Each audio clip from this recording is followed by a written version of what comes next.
Hello, I'm Karen Jenkins-Johnson, principal of Jenkins-Johnson Gallery in San Francisco and New York. Thank you for joining us. My team and I hope that you're healthy, safe, and well during these very challenging times. We welcome you to our 16th Conversations on Culture, a weekly discussion with artists, curators, and collectors on current art world topics. While I introduce today's esteemed panel, we'll present a slide presentation. We'll also be coming back to some of these images during the conversation. Today, I'm in conversation with museum board members who have a seat at the table and are affecting change at their institution. Barron Channer, Bernard Lumpkin, Eric McKissack, and Tracy Riese. These are all talented, successful individuals who give back to their communities in various ways. We don't have time to talk about all the ways they contribute to their community, so we'll focus today on their contributions to the arts. Barron Channer lives in Miami. He's a board member at the Perez Art Museum, fondly known as PAM. Barron serves on the museum's governance and facilities committees and the steering committee for the Ambassadors for African American Art. Barron is the managing principal for the Woodwater Group, a Miami-based private investment company with holdings in the real estate and technology. Barron has an MBA from the Wharton School at the University of Pennsylvania, a degree in computer engineering from Rensselaer Polytechnic Institute, known as RPI. Barron was born in Jamaica and grew up in Miami. Bernard Lumpkin lives in New York. Bernard sits on the Board of Trustees of the Studio Museum in Harlem, the Board of Trustees of the Skowhegan School of Painting and Sculpture in Maine, the Painting and Sculpture Committee at the Whitney Museum of American Art, and the Media and Performance Committee at the Museum of Modern Art. The Lumpkin Brocuzzi family collection is the subject of a book to be released in September, Young, Gifted, and Black, A New Generation of Artists, and a nationwide traveling exhibition currently on view at Lehman College in New York City. Bernard previously worked as a producer in MTV's News and Documentaries division. Bernard has a degree from Yale, a PhD in comparative literature from Harvard. Eric McKissick lives in Chicago. He's a trustee of the Art Institute of Chicago. He serves on several of the museum's management committees, Compensation and Benefits Committee, the Finance Committee, and Investment Committee. He also is on the Curatorial Committee, Architecture and Design, where he was past chair. He's a member of the auxiliary committees, including the Society for Contemporary Art, and I believe he said he was co-chair of the Leadership Advisory Committee. Eric was the founder, CEO, and most recently, CEO Emeritus of Channing Capital Management, LLC, where he was at the helm at the Chicago-based investment manager from its inception in 2004 through 2019. The firm specializes in domestic and international equity investing that manages over $2.5 billion in assets. Eric has an MBA from the University of California at Berkeley and a BS from MIT. Eric was born and raised in Nashville, Tennessee. Tracy Reese lives in Brooklyn, New York. She served as a board member at the Brooklyn Museum of Art from 2004 to 2010 and returned in 2015. Tracy currently chairs the Collection Committee and serves on the Strategic Planning and DEIA committees. In 2009, she co-founded the Council for African American Art. She is a member of the Council for Feminist Art. She's a member of the Acquisition Committee at the Studio Museum in Harlem, a member of the Friends of Education at the Museum of Modern Art, and a member of the Hunter College Advisory Council. Tracy is president of T.G. Reese and a strategy and branding advisory firm she founded in 1995. She has a BA from Sarah Lawrence and was born and raised in New York City. I'm so happy to have you all here today. I expect this conversation will exceed our normal hour. There'll be a Q&A at the end of the conversation, so please send us questions via the Q&A button at the bottom of your screen and also join in the chat. Thank you, Tracy and Barron and Eric, for joining us. Thank you for having us. Pleasure. You're welcome. Now let's get to it. Thank you, Bernard.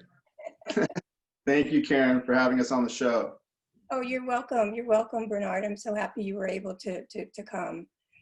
So I'm just going to throw this out there, and I want you all to ask questions between yourselves too. Just this is I want this to be amongst friends, friendly and warm conversation. So how did you get involved with the museum, and what was your path to joining the board? Who'd like to start with that? Eric? Okay, thank you. I'm happy to start out. So I had an interest in art from childhood, but it was fleeting and passing. When I moved to Chicago in the 80s, I got involved with various community art organizations.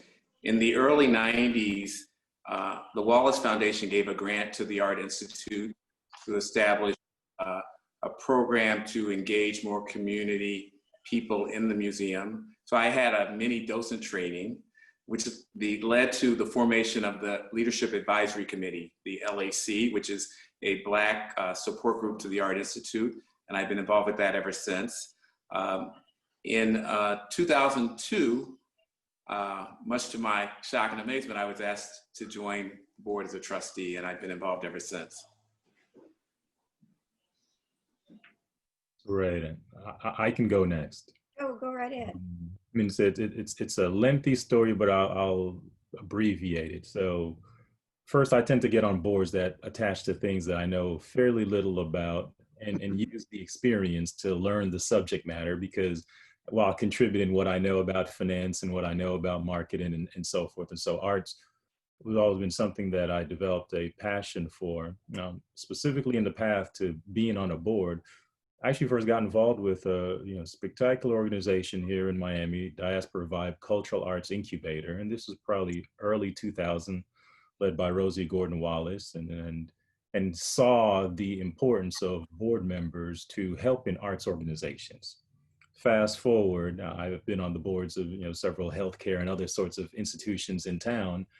Perez Art Museum, Miami, formerly the Miami Art Museum, Miami Art Museum, was transitioning into a new facility, growing and expanding its board and looking to add different talents and a new perspective. And I was asked to actually nominated a presidential nominee to come on the board, which is a one-year introductory kind of experience to the board itself. And you participate as a full board member, but it's a one-year term. And after that, you can continue and for a traditional term, and enjoyed it thoroughly. Saw how committed the museum was, in particular to representing Black art in what was then a new museum in Miami, which is a place, sometimes people don't think of and appreciate fully the depth of the Blackness in Miami. And the museum was looking to propagate that on a national level. So got involved, and it's been a good run since, I think, probably 2012 now. Oh, that's wild. That's wild. Tracy?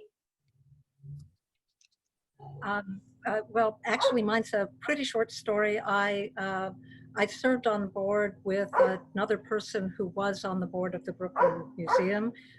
They were collectors of 19th and early 20th century African-American art. I believe they had gotten to the Brooklyn Museum board because they'd loaned work to a show that they had done, and then she was on board. And my husband and I collect much younger artists, more living artists, which obviously they don't. And she referred me to the board. Arnold Lehman was the director at the time. I apologize, that is not my dog. In the That's okay, we'll just go with it. I don't know the dog. I met with Arnold Lehman. I grew up in New York City, so I was certainly familiar with the collection of the Brooklyn Museum. And they invited me to join the board, and I was thrilled to do so. Thanks. It's great to hear Eric and Barron and Tracy talk about their board journeys, as it were, because so much of what I feel like I've been able to accomplish has been because I've had the privilege of learning from other people and watching other people sort of inspire me.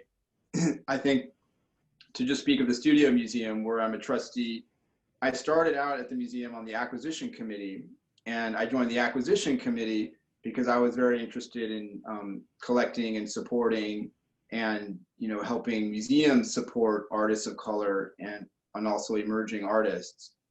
So one thing I always tell collectors who are starting out or younger collectors is, identify what your passion is and then connect with other people who share that passion.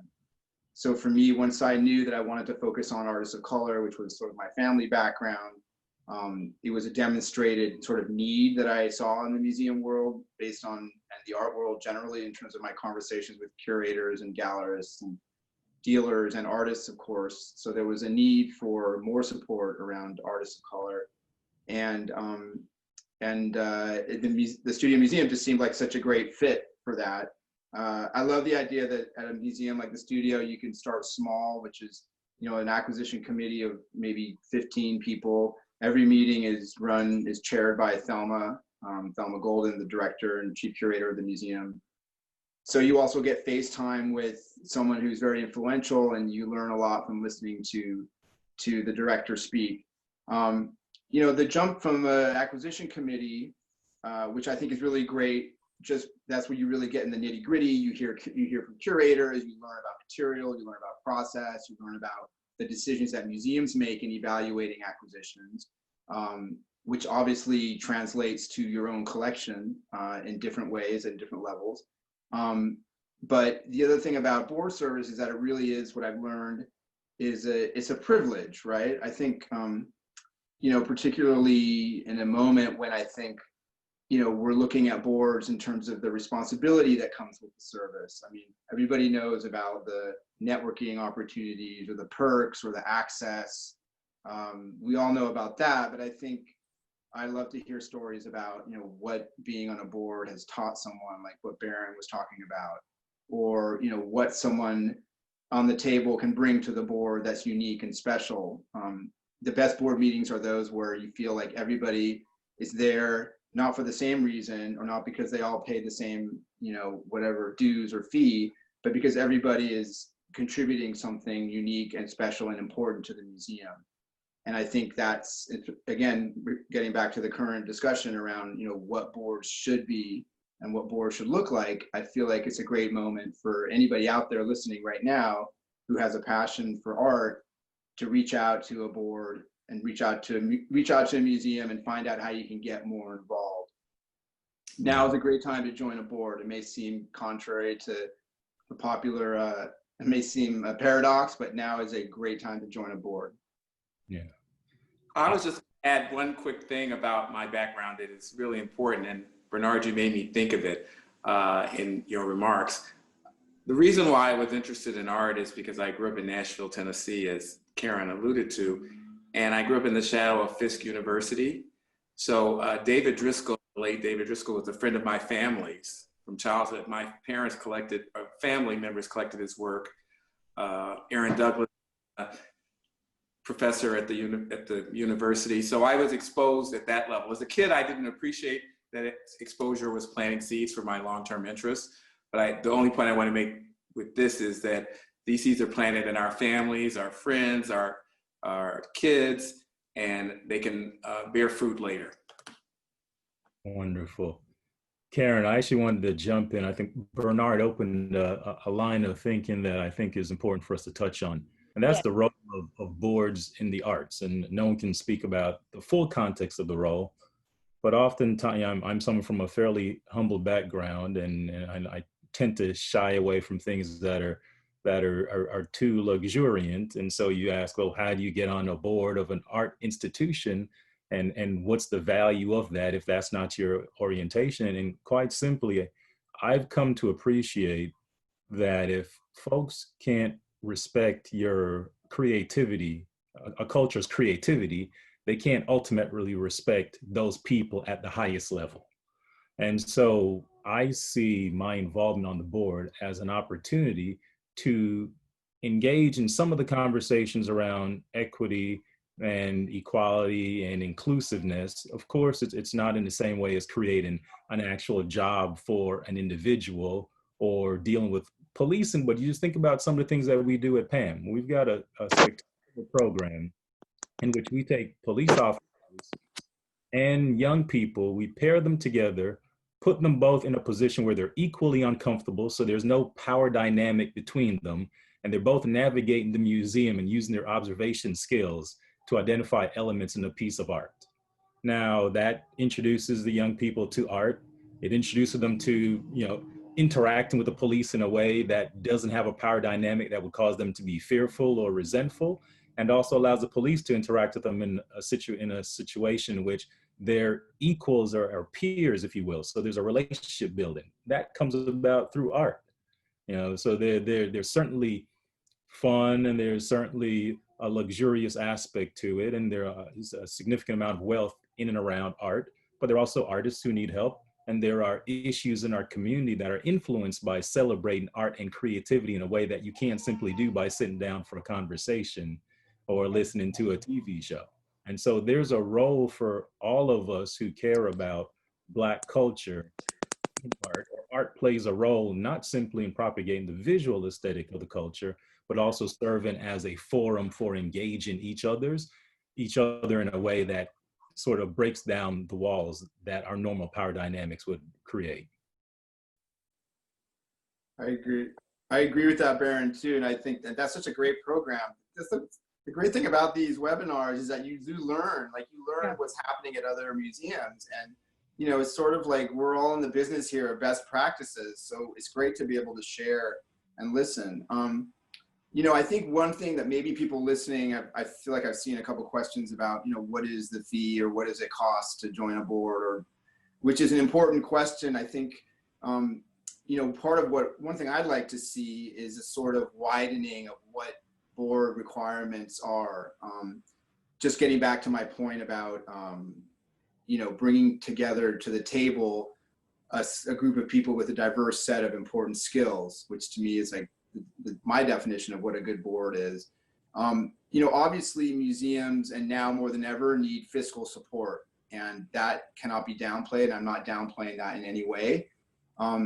However, there can be fiscal support as well as other kinds of support, which can in turn lead to fiscal support.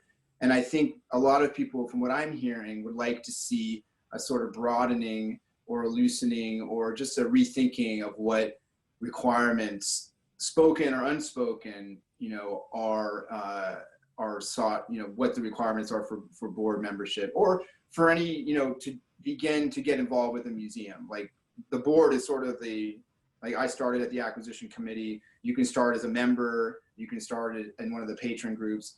So at whatever level you enter the museum, I'm glad to hear that there are calls for a conversation around, taking a closer, maybe second look at what those requirements are, and making sure that whatever they are, that we're really representing in our boards, in our patron groups, in our acquisition committees, that we're really representing the communities that we serve broadly and fairly and equally.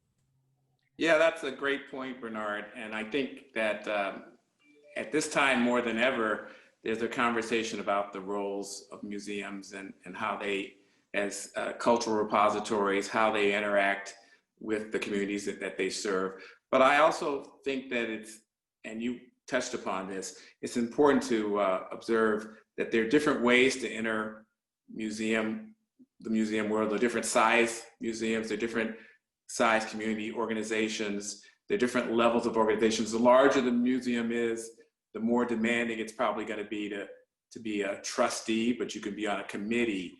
You can be at the Art Institute there. I mentioned the Leadership Advisory Committee. I'm also in the Society of Contemporary Art. There's sustaining fellows. There's all kinds of places in a larger museum that you could possibly enter. And those can be stepping stones to other engagement, but there are also smaller institutions. And I was on the board of the Renaissance Society of the University of Chicago for years, and that's a exhibiting organization that's done some really creative shows over the years. So there are different ways and places to enter this space if you want to be in it. And I also spend, as Barron knows, time in Miami, so there's Locust Projects there. And so there's all kinds of places that you can enter this world of art if it engages you and interests you. And Tracy, the Brooklyn Museum is quite large. And tell us a little bit about some of the projects and things that you're involved with at the institution, and how the board members becoming involved, I think, is important as well there. And yeah, and the way we think about our board structure is, as everyone else has alluded to, we are actually interested in a full range of contributions that a person can make. And the truth is that you need a certain economic level. There are just the economics under our current large economic structure, the economics of the way not-for-profits generally work, and certainly cultural institutions. The budgeting process would suggest that boards actually have to contribute a certain percentage of the operating funds. So there's no question that people need a minimum number of people on the board who can sustain financial commitments that are pretty significant. By the same token, at the Brooklyn Museum, our point of view is that we want that, but we also absolutely want to make sure that we have people who are bringing very specific skill sets to us that we need, and also who represent different points of view. And so there's a kind of expectation that there's going to be diversity of representation within each of these bands of contribution. I have heard, never at the Brooklyn Museum, I have to say, but I have heard, well, we'd love to diversify our board, but we have to go after money. And I'm going like, well, there are diverse, rich people in the world. And we need to make sure that we're attractive to our share, and that we have to be relevant in the ways that diverse people with money want to participate. But there are also people who, I think economic diversity is actually one of the things that increasingly cultural institutions have to be mindful of having on their boards, because otherwise you make decisions that relate to issues of access and that relate to issues of community and comfort, and the board is just oblivious to those issues, regardless of what else they bring to the party in terms of other kinds of diversity. So if we're not also focused on economic diversity in the board, then we're ignoring some of the issues. When you think about what the Brooklyn Museum is doing, actually a lot of very different things. Certainly, we founded the first feminist art center in any museum, and we're one of the few. We were the first marble-clad art institution to actually establish a fund for African American art long before it really became the rage. We'd actually, our collection was already surprisingly diverse for a white-founded institution that had the same aspirations as other kinds of museums of their kind. But very early on, our collections had represented pretty diverse group of artists. But like everyone else, we had some holes in it, and they looked around and they realized that they had some okay, not great art by white artists that they could sell off and fund specifically for the purpose of acquiring work by African American artists prior to 1945. And that was a very important feature. By then, our contemporary art group, I would say by then was also pretty focused. We were very early. We gave Kehinde Wiley his first show. We gave him 2 shows. We were very early with Kara Walker. So it was the contemporary art scene culture. I'm sorry, the contemporary art curators, I think, were already focused pretty diversely, but the real issue was, as a museum with an historical collection, what were we going to do throughout our collection to make sure that the full range, particularly of American art, was represented as it should be? And what we found over the years is that the ability to connect contemporary artists to historical artists, Black American artists to historical Black artists, has been one of the most powerful things we've been able to do. We usually host an annual event where artists, living artists in our collection, choose something from our historical collection and talk about it and make connections. And it's a standing only crowd, and those are usually pretty amazing conversations. So the museum is busy at all kinds of levels trying to think about it. We gave our actually, if you could bring it up, there's a picture of the Black Trans Lives Matter protest that gathered on the plaza of the Brooklyn Museum. I'd love to show that picture. It's really incredible. 20,000 people on the plaza, and we opened our bathrooms to them. Because one of the things that Arnold Lehman did when he took over the museum was he thought very hard about how people who were not accustomed to coming into museums and who thought the museums were about values and cultures that didn't represent them. And he thought about that visitor experience. And when they redid the lobby of the building, he actually had the bathrooms moved to the front of the museum so that anyone can come in. If the museum is open, you can come in and use the bathroom without having to pass through the admission gate. And that was one of the things that he did. And it enabled us because the museum was closed, but it enabled us with the security team that we had in place to make our bathrooms available to the people. So, and in the back of the parking lot, which you don't see, we are running now for the COVID crisis, we're running a food distribution center.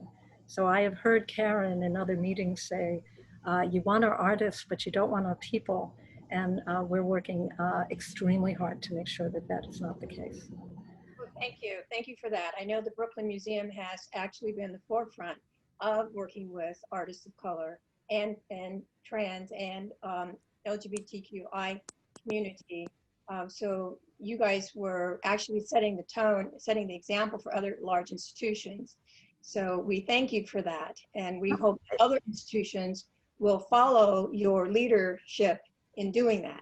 Well, the only thing I would say there, because you can thank me, but I'm only on, that really is the management. Where a board plays a role on that is that if the board doesn't back it, the first time there's controversy, then they leave the director out to dry. And so where the board plays a role when a museum wants to do those things is not to have those ideas, but to be behind them. So each of you, Tracy was a co-founder of the Council for African American Art at the Brooklyn Museum. Barron, could you tell us a little bit about what's going on at PAM to help focus on Black artists and female artists as well?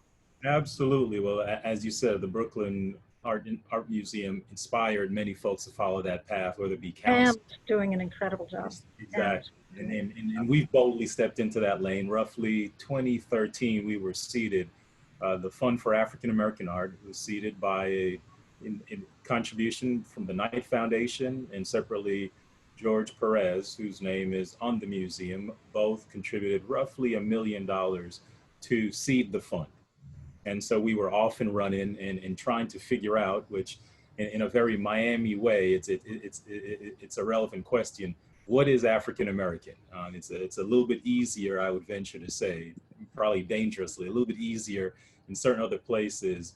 But we wanted to define African American in a way that was germane to the residents of Miami. And if you're talking about Miami, you're talking about a broad spectrum, which certainly includes, multi-generational African Americans, as would be implied, but also includes a heavy migrant component, and in particular, immigration from the Caribbean and increasingly immigration from Africa, and then those who are of African descent or Caribbean immediate descent who are come from other places, namely Europe. And so here we have defined it in a way that is embracing that broad diasporic experience.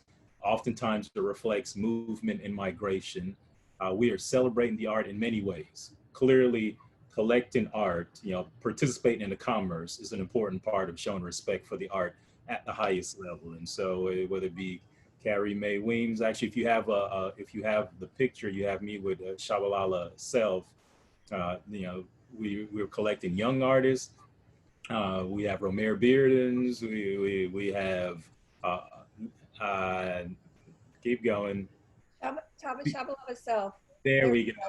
There we go. You gave Fairly Baez her breakthrough show. Yeah. Changed trajectory of her career with that show. So we are trying to celebrate art at the highest form. If you look at our exhibition schedule, our exhibition has been heavily reflective of this. Major shows taking place during Art Basel season, so they get significant presentation. The other thing that we've done is touching on the point of wanting the people and wanting the art, right? Including the people who can't create art, but they can appreciate it, is we've tried to democratize the experience with our fund and with the exhibition of the fund. And so what we have done is we've given people at all levels an ability to, sow a seed and lay claim to fractional ownership, not in a real way, but in a virtual way, ownership of the art on the walls by being supporters of the fund itself. So yes, they're big dollar donors, but they're also small dollar donors. We routinely have community nights that are effectively free to families to attend and experience the art, and find to them art that is reflective. So we've grown that and we've converted what was a fund to an endowment, which was pretty involved in intentional conversation and effort. And we did that in order to create a sort of a permanence of the conversation, because once you're an endowment, your goal is to not erode the principle and grow the principle. And so 50 years from today, 100 years from today, who knows how much longer, there will continue to be a conversation about art and collecting new art, not simply art that was collected in the past by the fund that may have been spent in years 1 through 5 or whatever have you. We're continuing to grow that. The other thing that we found that the Ambassadors for African American Art does is it really changes people's perception of what Miami is. Most folks don't understand that, like most major areas, roughly 1/4 of our population is Black. Most folks don't understand that the city of Miami, when it was founded, had a significant Black population that signed the charter. And so when they see that we are collecting this quality of art, which is global in nature, but then also reflective of local artists of all types, local Black artists of all types, they start to look at Miami with a different lens, a lens that puts us into the conversation of Black culture and celebrating Black culture broadly, which is not something that's typically perceived for Miami, because we're fortunate to have such a very strong Latino and Hispanic culture. And Cuban as well. So, Definitely. and how much is that fund? That fund, we're roughly just over $2 million now, and that number probably is changing, but it gets supported in multiple ways. One, we as Tracy mentioned, you have to have board buy-in. We've not had controversy, but board buy-in shows clear ownership. So our board members for the museum itself are active supporters. Two, we have an annual event, Art and Soul, typically during the month of February. which is a major event that's accessible at all levels, very high dollar tickets to to a sort of cocktail party sort of experience, and everyone still gets to enjoy the art and commune together in some way, shape, or form. That event, the last couple of years, we've done probably, substantial, six figures type of numbers. And so we continue to build on that. And then as time goes by, we're engaging corporate donors who value the art and the celebration of culture. And increasingly, individual donors are recognizing what we're doing. Certainly, BAM has a deep history. Folks are now coming to realize that PAM, in a different way, is part of that conversation and part of supporting Black art from a national standpoint. Come on, Barron, you never said it, but there's only two institutions in this country that have Black executive directors at the head that is not just focused on African-American art, and that is Franklin Sermons at PAM, and of course, Linda Harrison in New Jersey. So, you nailed it. Franklin. And you nailed it. Franklin is the superstar that draws attention.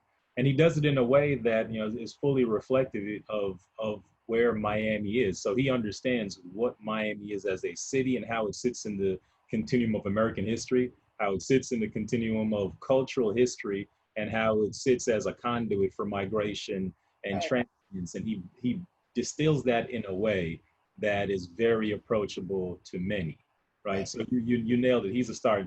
To your point, and getting back, I think most museums would be pleasantly surprised if they embraced the idea of funds for African American art or Black art, whatever it may be. If they didn't think about it simply as a gesture, which is appreciated to celebrate the culture, but as a way of engaging donors who can give, but are looking to give to things that are relevant to them. And so when you look at the supporters, the patrons of the Fund for African American Art, the steering committee for African American art, you're seeing all sorts of folks, including folks of tremendous significance that whatever color they are would be welcomed on any art board in the US, who were attracted to the fund and attracted to PAM in part because we were channeling to them at our highest form, a celebration of Black culture, African American culture, African culture, and they decide to be here. And so the museum is enriched by it. It's not a public service effort. The museum is enriched by it, and the community gets to celebrate it. I would support that. The percentage of the membership of the Council for African American Art at the Brooklyn Museum is by no means exclusively Black. Right. And Bernard, what's going on at the Studio Museum? I mean, the Studio Museum is focused on artists of the diaspora, but how are you within your institution building? What are you doing within the institution to facilitate growth within that diaspora? What is it that you guys are focusing on to broaden?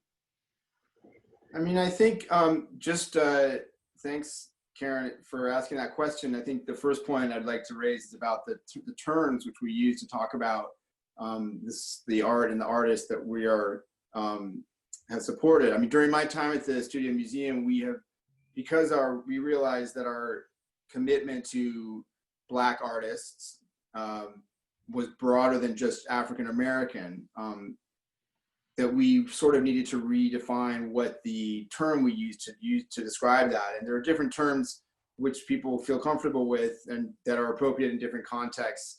We've sort of landed on artists of African descent because it sort of captures the full range of what African means. Our programming is sort of geared toward celebrating and promoting and exhibiting and collecting artists that come from the full range of what's embodied by that definition. I think the Studio Museum right now in this moment is very much a symbol for many people in the museum world right now of what to do right, things that, you know, that might have been in place in other museums sooner than right now. I know for a fact in my conversation with other Studio Museum board members and patrons that, you know, and also with the museum leadership, that, you know, we have been sort of, I don't want to say besieged, but we have been sort of approached by many others of our peers with questions about how to navigate, you know, the moment. And by the moment, I mean, you know, specifically, you know, George Floyd and the increased attention on victims of police violence and Black Lives Matter. And, you know, what is the museum's role in that, in this moment? You know, we don't have a physical space right now. I just got a bunch of texts from people saying that in New York City, Cuomo said that museums can open August 24th, which is a huge relief, I know, for many institutions, and an economic relief, a cultural relief. You know, museums are really facing some very difficult decisions in terms of budgeting and staff, and we did not have an opening date before this afternoon. So thankfully, you know, it's a reduced capacity opening date, and I think that museums are being very careful in terms of, you know, navigating those first steps. But it's a huge morale booster. You know, I think the Studio Museum, of course, does not have a building right now, so those aren't what the sort of challenges that we're facing. I think we're facing, you know, a different philanthropic environment. I think we're facing, you know, with the success, you know, for lack of a better word, for the success that has been achieved across the art world in terms of engagement of and you know, involvement by people of color, by patrons, by artists, by curators. You know, the Studio Museum is often not necessarily the ultimate place for someone to end up. I think the Studio Museum is and remains and will always be an incredible incubator of talent, artistic talent, curatorial talent. For lack of a better word, is where I've learned to become a patron in many ways. So that's also very important. I think the challenge for the museum will be to continue to be competitive in this environment where, you know, other museums, larger museums, I forget the term escapes me at the moment, but it's sort of like culturally specific institutions are now making very attractive offers to talented people of color in the art world, and that's amazing, and that's called success. I think there's a lot of us out there, Bernard. So, you know, that's all right. No, it's it's true. There are. I still think there could be more. Got to bring them out and have these conversations so people can be aware that the museums are open to them. So it's not the same old pool. We got to expand the pool. I agree, you know, and I think sometimes the mechanisms for expanding the pool can be very difficult. I know one conversation at a major New York City museum that I was privy to talked very honestly about, you know, not a lot of curators want to leave that museum. Hence, there are not a lot of openings. You know, creating a new curatorial track is more than just diversifying the staff. It's also an economic investment. It's also, you know, there's other factors that come to play. You know, the important thing is that those don't become excuses or roadblocks, that they're just sort of the reality. But I think the Studio Museum, you know, remains a beacon. It remains, you know, the Artist in Residence program is an incredible, again, another first. You know, now there are other residencies and other residency programs that are getting the attention of the art world. I think most recently Next Haven is Titus Kafar's, you know, program in New Haven, and now they're partnering with Gagosian, which is an interesting sort of evolution in the art world, which is having, you know, private commercial spaces, the profit side of the art world, stepping in to support nonprofits. And I think, you know, that's very important, and I think it's not surprising that it's happening now. I think it's also important that the nonprofit side of the art world retain its place and its importance, and also its independence from the tides of commerce and market and taste and fashion. So, you know, the Studio Museum is sort of a symbol of all that, and, you know, I'm very proud to be a part of a board that has evolved in my few, you know, I've only been on the board for 4 years maybe, and in the time that I've been there, our board has diversified, and I'm sure you know exactly what I mean by that. It's a very different board than when I joined. It's a very different board than it's a very different board because we'll need a different board to build this amazing new David Adjaye design building on 125th Street. So yeah, those are some of my thoughts on that, Karen. And thank you, Bernard. And Eric, you're in Chicago. I mean, the Art Institute of Chicago it has long history. And what are you doing? I mean, I was reading, I had to cut down some of the things you were involved with there because it just looked like you were taking over the museum. All right. Yeah. I want to respond to some of the things I've already heard because there have been some really thought-provoking information from learning about other institutions in greater detail. So I remember when I joined the board in the early 2000s, there was an exhibition at the Art Institute called A Century of Collecting, which was focused on Black art that the museum owned. And while it would be impressive to any of us if we owned this work, relative to an institution the size of the Art Institute, it was not overwhelming. Fast forward to today, so many things have happened. Not only has the exhibition schedule in recent years shown the commitment of the museum to artists of color, whether it's the Charles White Show, we had the first mid-career show for David Adjaye, whose name came up earlier. We had a Daoud Bey show. We've had, and more importantly, I mentioned the leadership, or equally important, the Leadership Advisory Committee since 1996 has been part of these conversations. One of our missions has been to promote diversity across the museum. Our focus in that light was around honoring and recognizing emerging artists through a program called New Paradigms.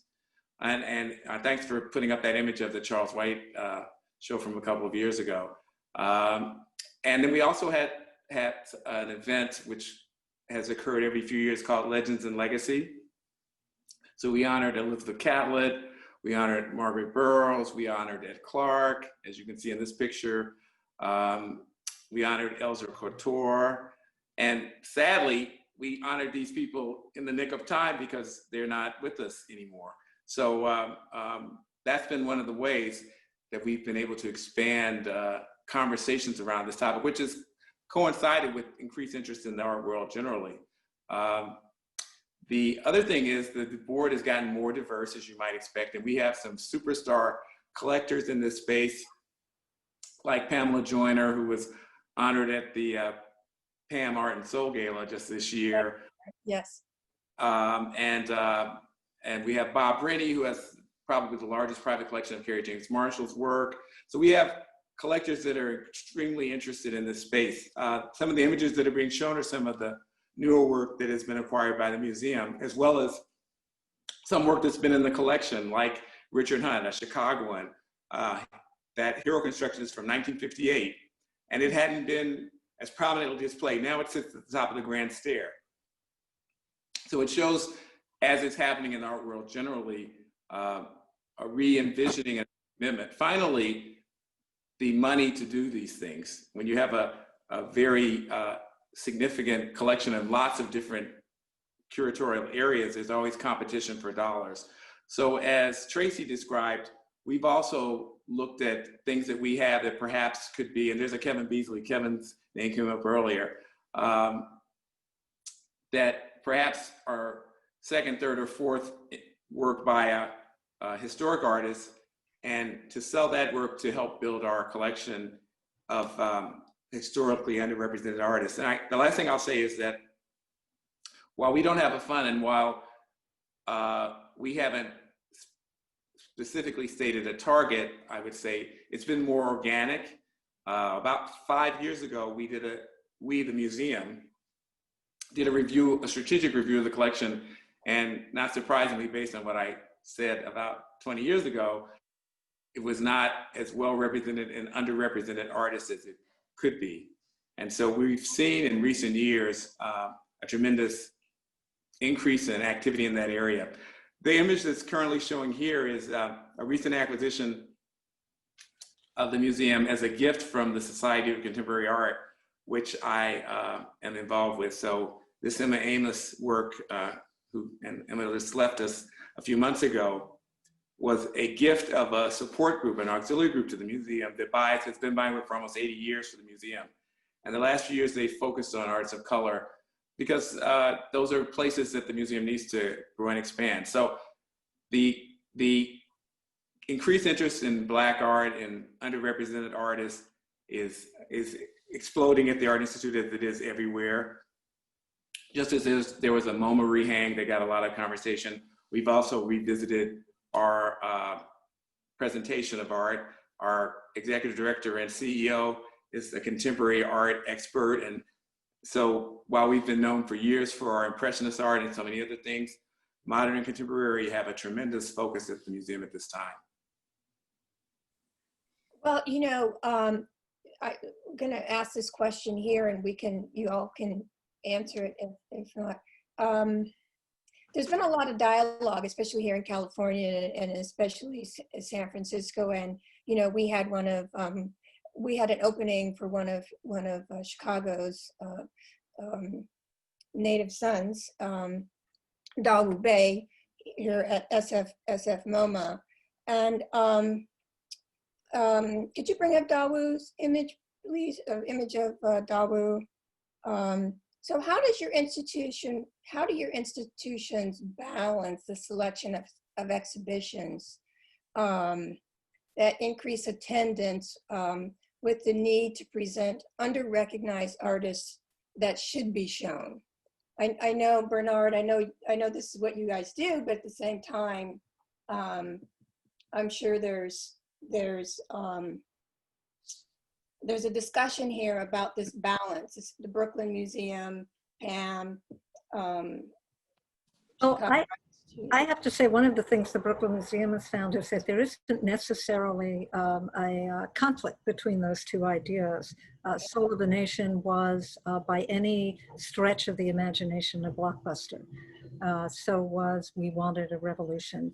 We did them, in fact, almost back to back. And the audience came, the audience were engaged. Then we did Radical Women Latin American artists. These were all extremely successful shows from an attendance point of view, not merely from a relook at the canon point of view. So it's not, I'm not sure that we would say that there's a conflict between those.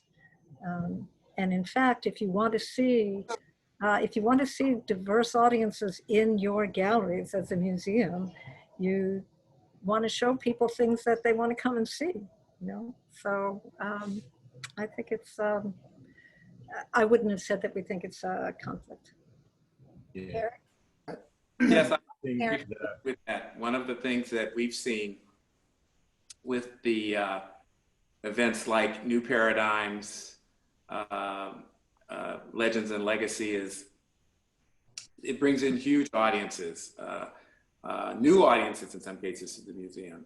And that in itself, success breeds success. There is still a balancing act between blockbuster shows like a Warhol show, which is recent. I know that came to San Francisco as well, and with shows that have smaller audiences that may be super important. But quite frankly, the board, at least our board, doesn't get deeply involved in that selection process. But we do influence it around the margins. Obviously, as art has become an asset class for wealthy people as well as a passion, we have many trustees who collect certain artists, and those art that's in the collection of the museum, as well as art that's in our community of Chicago, can be seeds for shows that might come up. This image that's showing up here is when Dowd got his MacArthur Foundation recognition as a genius. And I was pleased to be part of the celebration with him that day. And I was also there with you, Karen, in San Francisco when his show opened up there.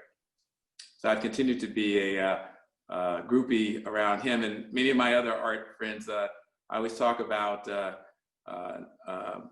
Kerry James Marshall, whom I traveled to Europe when he had his mid-career tour there, as well as the one here in the States. The Astrogates, another friend who someone mentioned community and gallery engagement. His Stony Island Bank is a particularly significant example of that. So yeah, here we are at Dowd's opening, and there's Karen, fourth from the left, and there I am kind of in the middle. So that was a great celebration in San Francisco.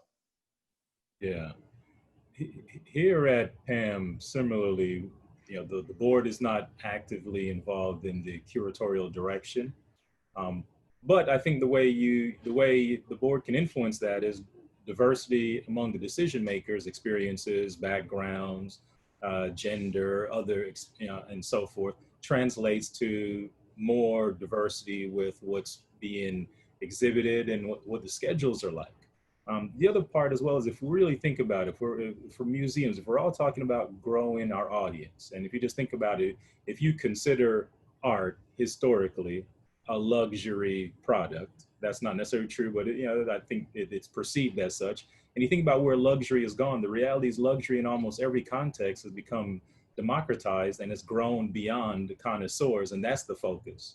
And so the average person who we're looking to attract coming into the museum, the masses, they don't know who a Black artist is and who a white artist is. That's a label that someone puts on them. They're looking to be moved by images and themes. And if you contextualize the art, not by who the person is, but what messages they're looking to promote, that people resonate with that. And so a Black artist can be presented in a way that doesn't limit them to, hey, that's a Black artist and I'm not Black, so it may not appeal to me. They could speak to, migration. They could speak to familial relationships. They could speak to celebration of the mundane and innate in their community, and people will gravitate to those sorts of things because there's not a color or a culture attached to the art itself, even though clearly the artists have colors and cultures that influence their art. Right, right. Mm-hmm. Bernard? Yes. I was going to say, I was just thinking about what you said, Karen, earlier about the, block and the subsequent discussion about blockbuster versus new and emerging, or more established or tried and true versus potentially, controversial. I think, as collectors, we all think about that, I think, in our own collections. And I often feel that if I'm not feeling uncomfortable in one moment about a work that I've acquired, then I'm probably not doing my job, because I feel like those are the moments where you grow and where you learn. And, I love that, the book that I've been involved with for the past year, Young, Gifted, and Black, with Antoine Sargent, we took a hard look at the work from our own collection, my family collection. And sure, there were some names that were, recognizable crowd pleasers, but what I think has energized us in this project and made it most exciting for us is to talk about, the new voices, the Mickalene Thomases and the Kerry James Marshalls of tomorrow. And, that's what I think is exciting for me. And I think one of the essays included in the book, which I'm really grateful for, is by an amazing curator, Jessica Bell Brown, who's now at the Baltimore Museum. And what she did is she situated the younger voices in the collection in dialogue with their forebears. So for instance, you have Kara Walker, someone who, most will be familiar to most contemporary art audiences, in conversation with, a younger artist who is not as well known. And I think that sort of conversation is also thematically meaningful to me personally, because as a collector and as a patron, one of the things that I learned about through this book project is that there's a whole history of African-American art patrons that have been supporting Black artists in different ways. And opening their home is something that Bell Hooks talks about. The home, the African-American home, is a space that's not just a living space, a private space, it's a communal space, it's a political space. When you hang art on the walls, you're hanging up your inheritance, the inheritance of your own family, but also your community, your people. And so I learned sort of that what I'm doing, and what Eric and Tracy by extension, and Barron by extension, what we're all doing here is participating in a tradition of support for artists of color, which is only now sort of getting the attention it maybe deserves, but has been going on for a long time. And in moments when it was much less popular to be supporting Black artists, when museums and galleries weren't showing artists, and that's why these homes were so important, that collectors who preserved and showed and celebrated and passed down these works for posterity.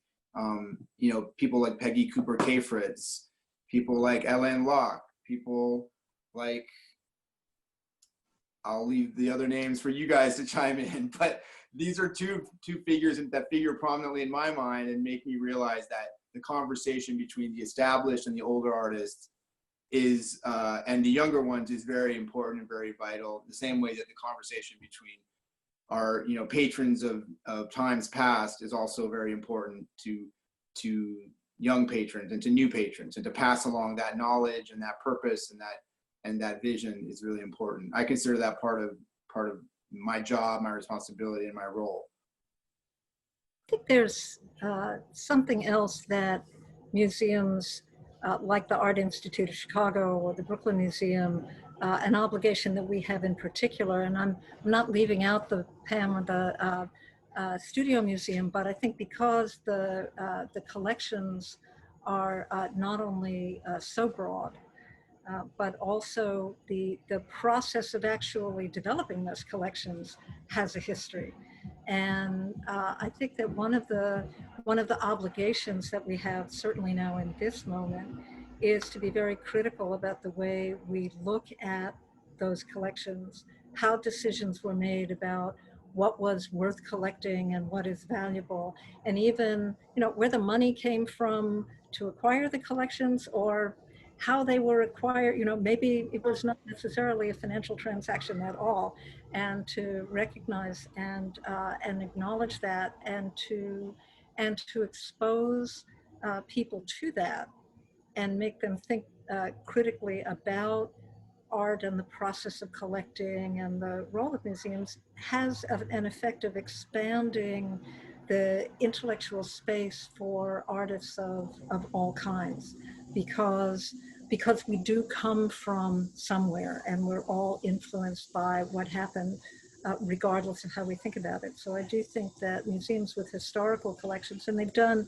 I think, relatively uneven jobs. It's popular now, you know, everybody's looking to expand the canon, but I think sometimes you actually have to look even more critically at the canon than that, and to think about where the role of your own institution and the ideas about culture and where they came from. And that's a real contribution that that museums that have these collections, before we think about giving them back, we can do some work with them before we divest them. And I actually know from some experience and research that some of our curators have done, not everybody actually wants it back. They want it, but they want it presented in a way that helps people, that expands the imagination. And I think that that's a really important role for large collections. Yes, I agree with that completely. I think that, and I think I touched upon this earlier, that museums are looking at their role, and while they're accumulating all this material, one has to think about, how did they get it? It's come from wealthy people. Over time, the Art Institute is 140 years old, or approximately, and actually, the School of the Art Institute is even older. The school was formed first, and the museum became part of its teaching exercise, and obviously has grown in reputation over the years. But I think that part of the value of having diverse audiences on the board and in the community to impact the museum is to make sure that these conversations are taking place about how the material is presented, understanding with sensitivity who needs to be at the table to discuss how it's presented and when, and what kind of dialogue it has with other work in the collection.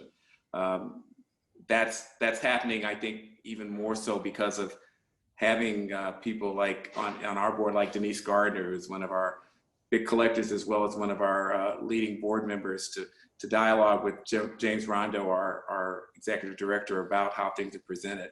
So it takes a village, but in this case, it takes an art-centered village to make these things happen. And the curators, I would say, are increasingly sensitized to this issue. There's more work to be done.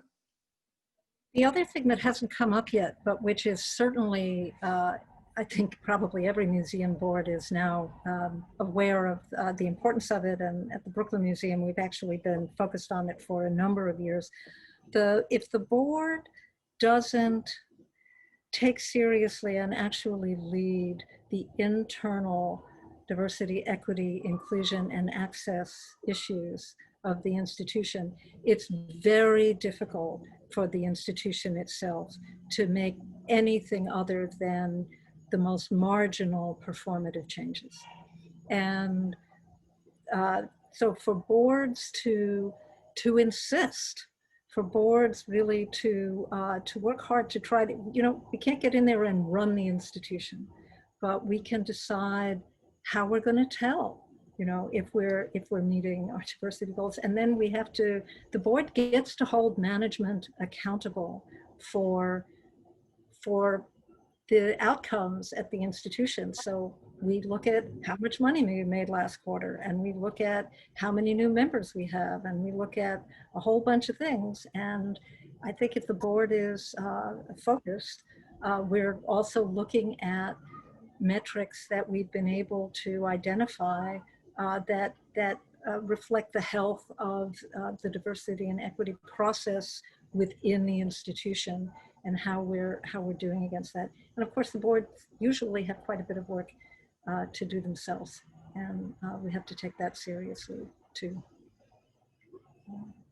I do just want to say, I think as the right person on the panel, that when Karen invited me, and I was so honored to be asked, and I think the Brooklyn Museum is great, I just want to say, in the interest of the Brooklyn Museum, that I did offer Karen her choice of any number of trustees of color who are wonderful collectors and supporters of the arts, and who would have done a spectacular job on this call. But I was flattered that Karen said she wanted to pick with me. And you're doing a spectacular job, Tracy. So I appreciate that. Well. I just to get that out. Your honorary, your HPOC. Honorary scholar. Oh, well, I consider that the primrose path to arrogance. I see Tracy and Philip everywhere I'm going. When I'm out and about in the art world, Tracy and Philip are there. And they're usually some of the first people in the doors to different things. They're there supporting emerging artists. So, when I called her, I knew exactly what I was doing. And I wanted her here for a reason. And you all can see why. And so, Tracy. We don't golf or play tennis or anything else. Mm-hmm. We do. So what are some of the things, Eric, that you feel that your institution does very well? Well, I think that we're doing a really good job of rehanging and expanding the collection in contemplation of where the art world is now. That is, we've had a reckoning with the need to consider work in context of the period that it's in. And so, for example, Bernard talks about his collecting and being really energized by contemporary artists. And I think while we do collect contemporary art at the Art Institute, I can't say that we're on the cutting edge of that. But I think that what we are doing very well is catching artists in that next stage and including them in the collection, as well as looking back and saying, who was contemporary with some of the masters in our collection that are also masters that are not acknowledged or recognized, and including those in the collection. I think I sent you that Alma Thomas image that I think it's just a gorgeous work, and it's hung. And I also sent you a short video, and you can see how it's hung in the context of the collection, contemporary collection as a whole. So yes, here's our museum campus, the entry with the famous lions. But I think what's interesting is you can see in this gallery the Alma Thomas, as well as in the context of a very expansive collection, the Southeast Asian works that are part of the museum's collection. So I think the important thing that we're doing now is really considering this work from the early 80s in the context of other work that was done contemporaneously with it. As well as more voices. I mean, there are more voices. We had the Wallace Foundation grant, which led to the LAC, the Leadership Advisory Committee. We have the Mellon Summer Program, which is grooming young students and college students to pursue art careers. Because part of it is, as Tracy said, you've got to have diversity in the room, in the curatorial ranks, in the management ranks, as well as at the board level. While we have some of that, we can always use more. And part of it is grooming the next generation to be interested in and to see it as a viable collection or profession to pursue. And Bernard, what does your institution do, and what does it do well?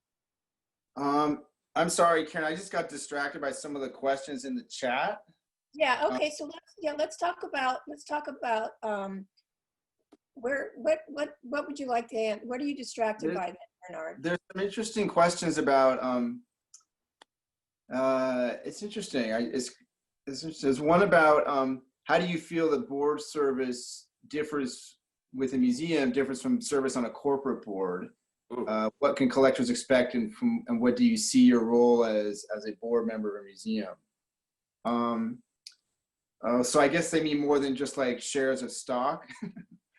I mean,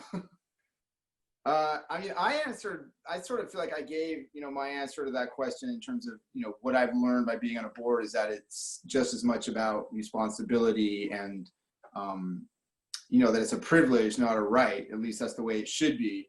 And, with that privilege comes responsibility and work and discussion. And I love what Tracy said about how change, institutional change, which, 6 months ago, I don't think board, at least the committees and boards that I've been on, weren't really interested in or aware of, or, staff and staff issues wasn't on the table in the way that it is now as something which the board is responsible for. But in fact, it is. And you're right, Tracy, that we don't run the museum. We sort of support the people that run the museum. But I think in order to be good supporters, we have to be knowledgeable about what's happening. And you're right, we also can lead by example and play an important role in the overall health of the museum, not just the collecting or exhibiting mission of the museum. So I think that's a very interesting question. I feel like on a corporate board, probably, you are doing some of that other stuff more regularly than in a museum board. A lot of museum board meetings, there's a review of fiscal matters, but it's sort of like a report. It's not this is a problem and we need your input in how to solve it. I feel like, as Tracy is saying, now board members will be asked and should be asked to speak more to those problems. And if the board doesn't look like the kind of board that can address those problems, then maybe the board needs to change so that it does look like the kind of board that can address those problems. Well, go ahead, Tracy. No, I sit on corporate boards too, and I actually think that is the same. Oh, it's the same. Job is to figure out what success looks like, and then to make sure that management is firing on all cylinders against the measures of success that we think are important. I'm sorry, Eric, go ahead. Well, I was going to agree with that. I've been involved with corporate boards as well, and I think that in both cases you have a fiduciary responsibility, but for any museum or cultural institution or civic institution, it's not about profit, it's about fulfilling the mission. Corporate boards typically have, as Bernard alluded to, are measured, particularly public companies are measured by their returns to their investors. But in both cases, we're in now, particularly for consumer-facing companies, the look of the organization, how they respond to the times that we live in, to Black Lives Matter, systemic racism, all these issues are relevant for corporations, particularly those that service the consumer as it is to institutions that have a civic purpose. But at the simplest level, I think it's a longer conversation, but at the simplest level, if corporations are not attracting and then actually enabling themselves to benefit from the really best and broadest array of talent, they are underperforming for their shareholders. And so if they're not worried about how they are making sure that talent is feeling able to contribute and rise to the top, if they are attriting in large numbers of any kind of group of people, whether that's women or African Americans or disabled people, if they have very high attrition rates in those areas, that is a problem that the board should be all over. So one question here is from Sophie Reese. She says, all of your museums are currently spearheaded by powerhouses who have been able, with the support of their boards, to drive the structural changes you've all discussed. Their names are in some cases as celebrated as the institutions they run. How are the museums looking to the future to ensure that a change in leadership, possibly not for a long time yet, doesn't risk derailing the important work that's being done? So I happen to know that interlocutor, but I'm afraid I didn't really understand the question. So how are the museums? I mean, a lot of the museums are led by very people whose names are very well known or they're very wealthy. And how are the museums looking to the future to ensure that there's a change in leadership, that it doesn't risk derailing the important work that's being done? I mean, Bernard, there's rumors out there. Come on, you help me with this question. Yeah, it's no surprise that Thelma Golding could pretty much write her own ticket for whatever she wanted to do, and that's been the case for a long time. So I think, continuity of power, continuity of leadership, continuity of mission, obviously that's also in the hands of board members, So, we, to the extent that we, have an investment in the museum's mission, that extends beyond any particular leader, I think.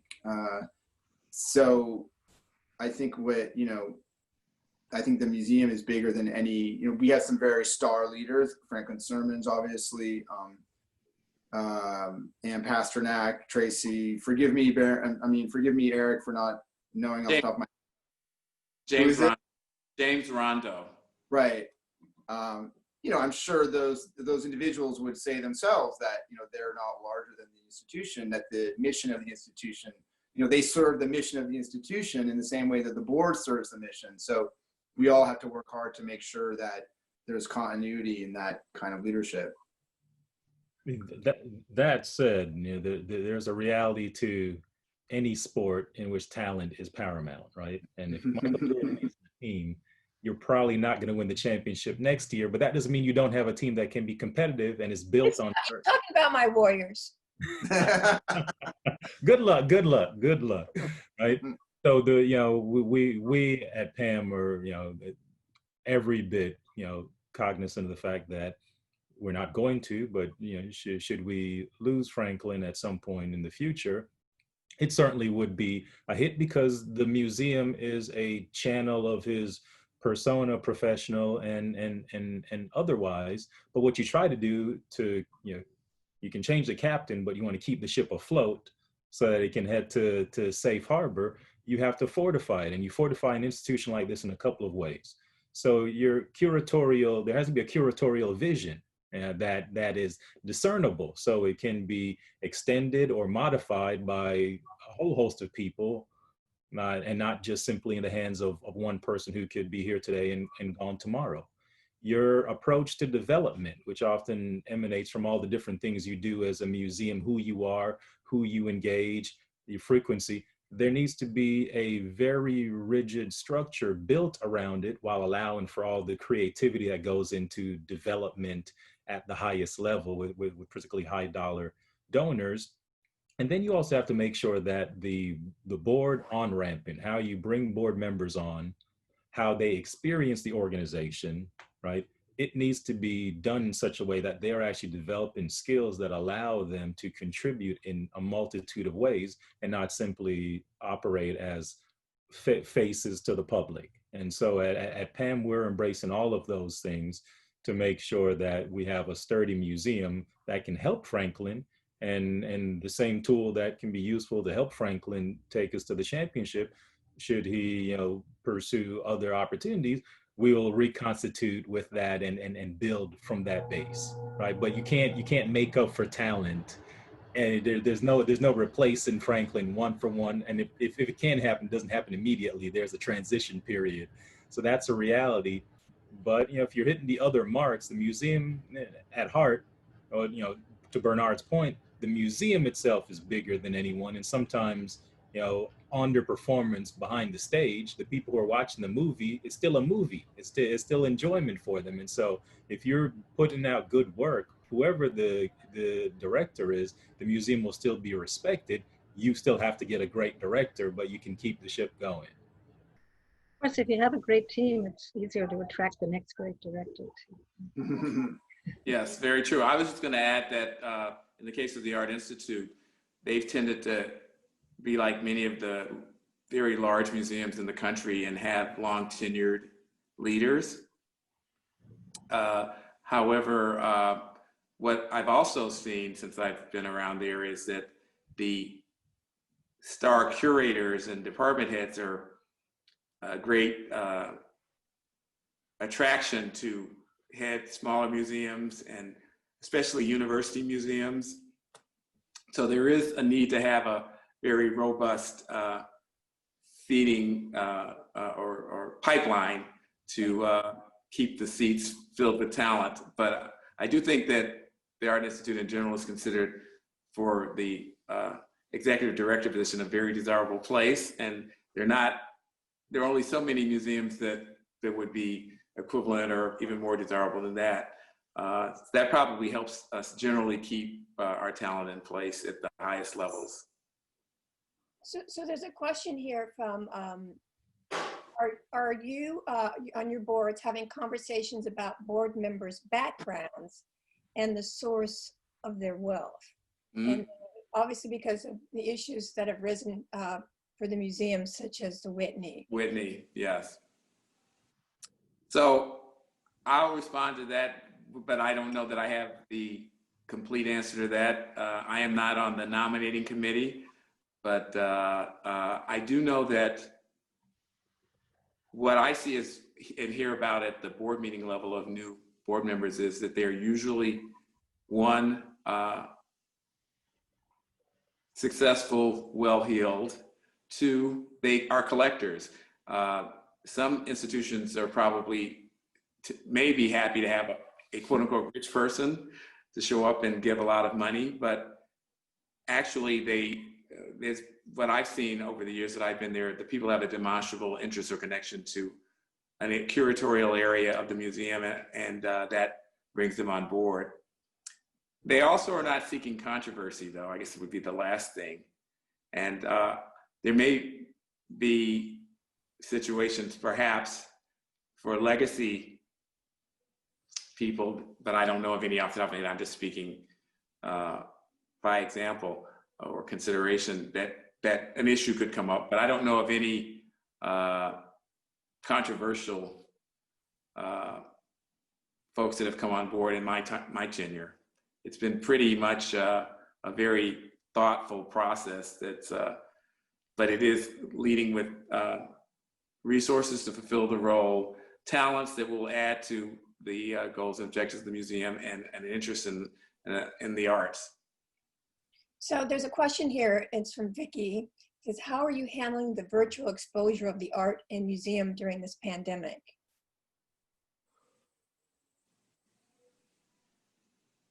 I think everyone is doing everything they know how to do. and if I can be forgiven by my colleagues, I don't think that this is a skill set that has been resident in the museum world. And I don't think, I think most of us are not doing, we're not operating at the level of skill and thoughtfulness and quality storytelling and engagement that other industries that have long been accustomed to making a digital product the thing that people are actually pursuing. We're still treating it, most of us, as an extension of the real thing that's here in the building. And so I think that we're, my observation, I haven't seen anyone who I think is doing a really great job. I would agree with that. I while I think most museums that I know of are looking at this as a transition period, and they're trying to keep their audiences engaged, but they have not figured out or do not know or have not learned how to substitute the experience of coming in the building and interacting with the work. Is that something that can be learned, or is that meant to be ever substituted though, ultimately? Don't you think there needs to be creativity and thinking outside the box? I think that's a whole session that you could hold, Karen. Absolutely. But I think it's an hour and a half.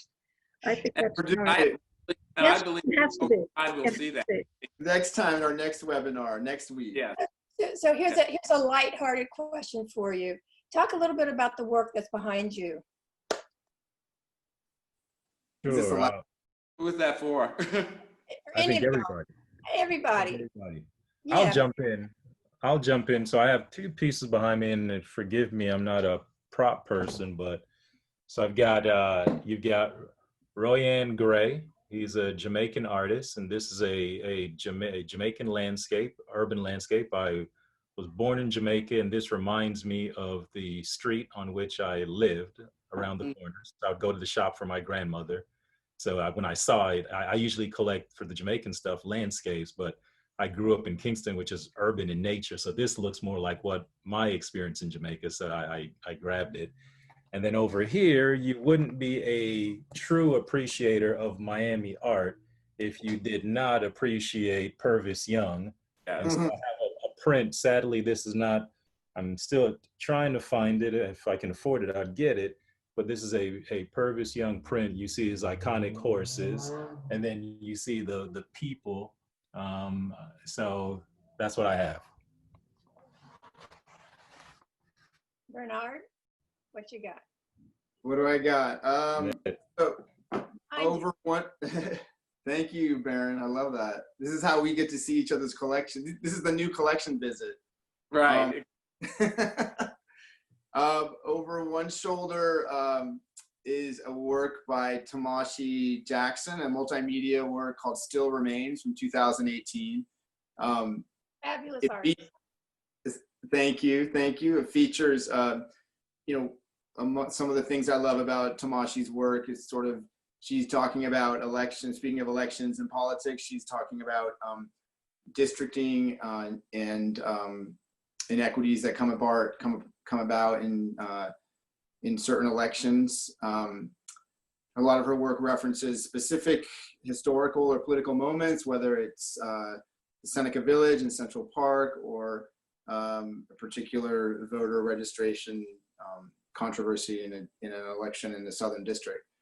Over my other shoulder is a work by Kevin Beasley. It's a wall sculpture. Depending on if you're asking one of my children or a curator friend of mine, it either looks like one of the Dementors from Harry Potter, or it's an amazing abstract rendition of the human form. So it resonates. His materials are clothing, often textiles, often his own or his family members. In this case, dresses that belong to his grandmother, and he shapes them using resin into these sort of quasi-abstract figurative forms. From 2016. 2016, okay, all right. Tracy? They are, I can never tell where we are, whether it's left to right in your vision. So the very large piece is a triptych by Maleko Ngozi.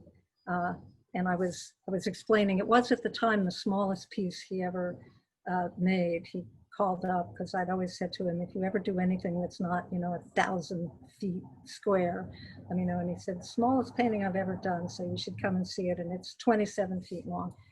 And I love it. The green piece next to it is a Philip Toff from the 1990s. And this wonderful, oh, I'm all backwards. It's wonderful figure there is Firale Baez. Actually, Barron, she painted that around the same time as she was making the work for the show that you folks gave her, and it's just a wonderful period. All her periods are wonderful, but it's a wonderful period. So, and there's Titus. Oh, and there's I don't think you can see it, but there's a Titus Kaffar. It's one of his portraits of sculpture portraits of George Washington in the form of a rum cask, which makes a reference to the rum trade that was the source of part of the source of his wealth. So it's my office. Eric?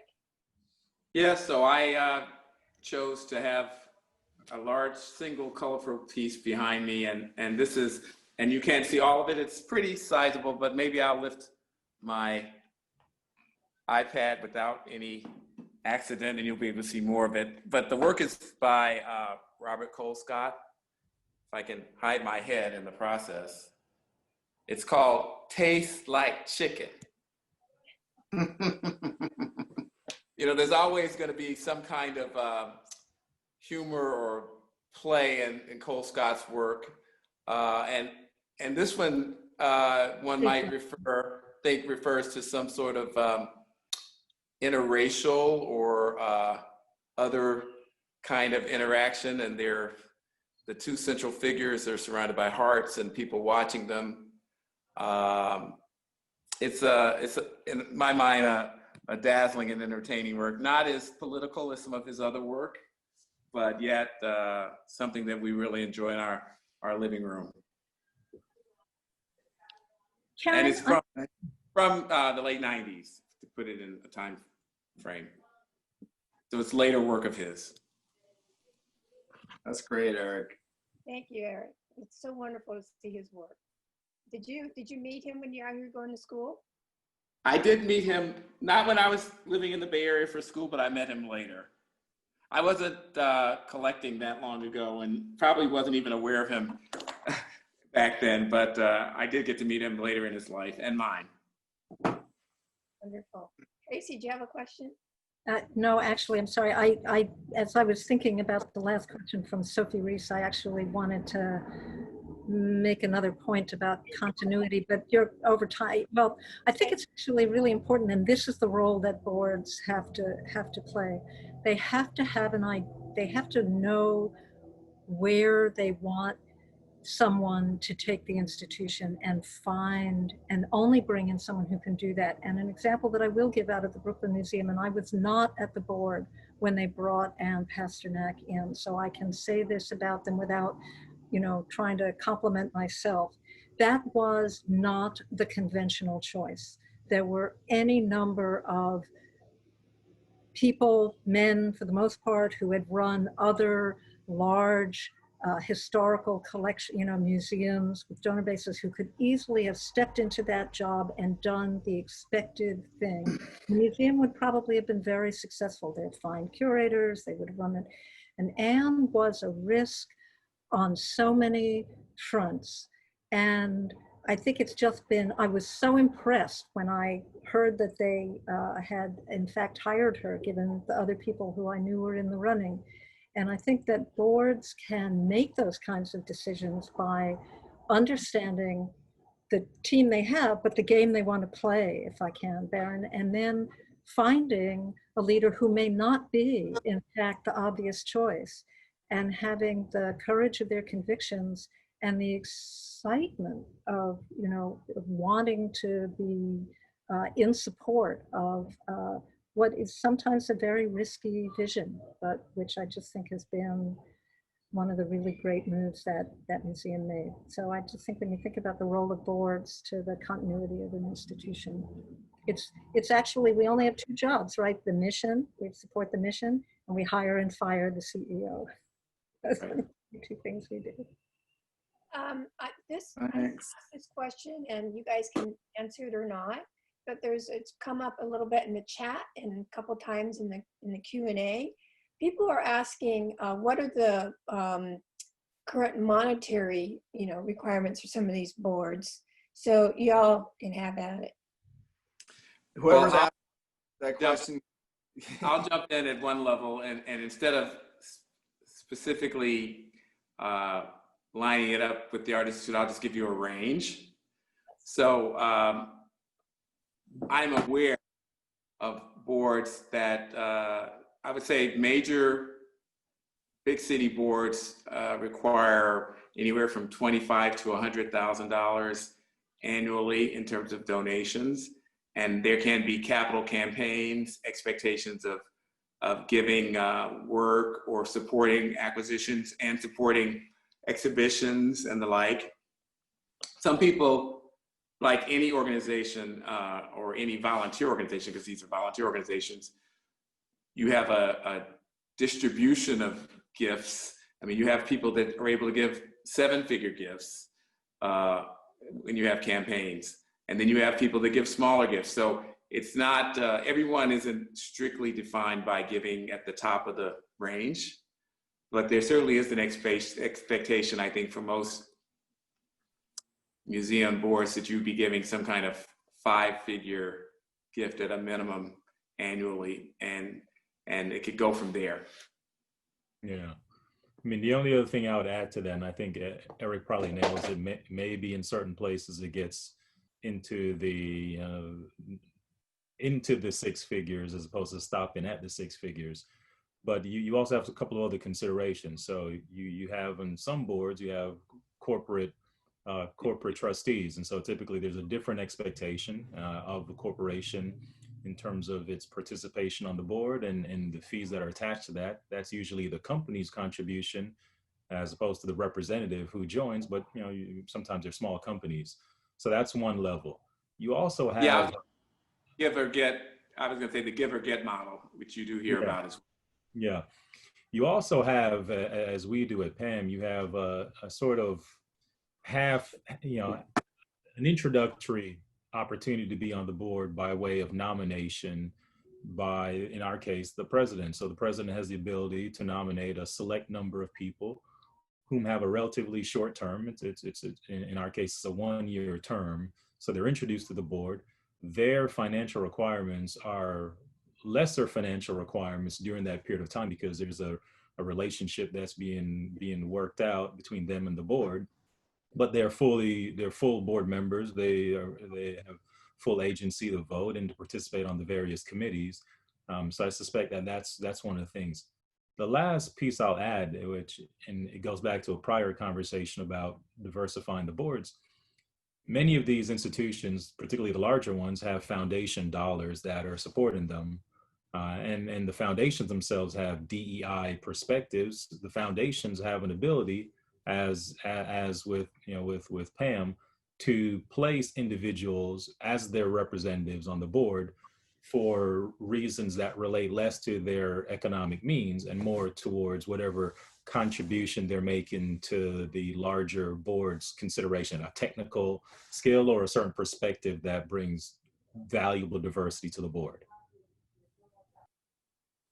Bernard? I think that this is a business model issue for museums.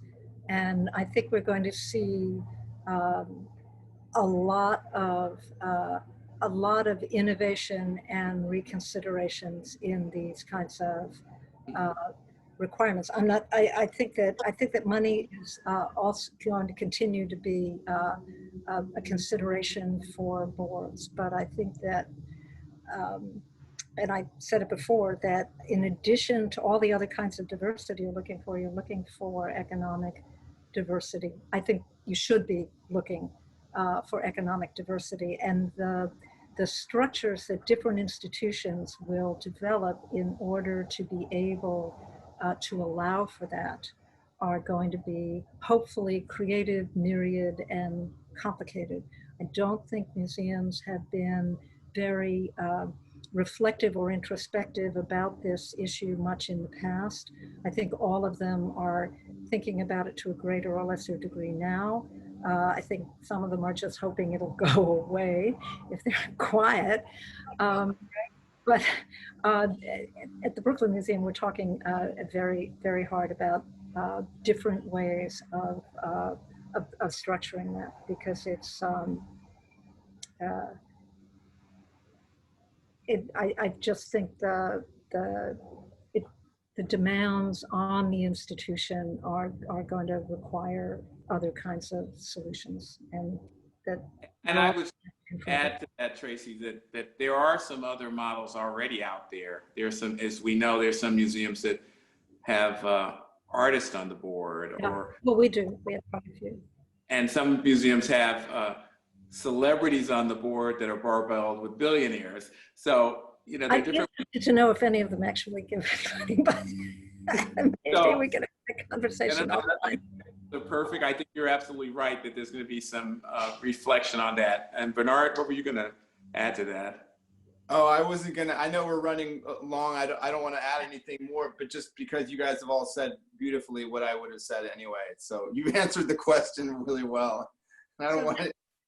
So that said, I want to thank everybody for participating on this panel. It's been fantastic, very informative. And just one last question. Do you guys have anything you want to say before we close out for today?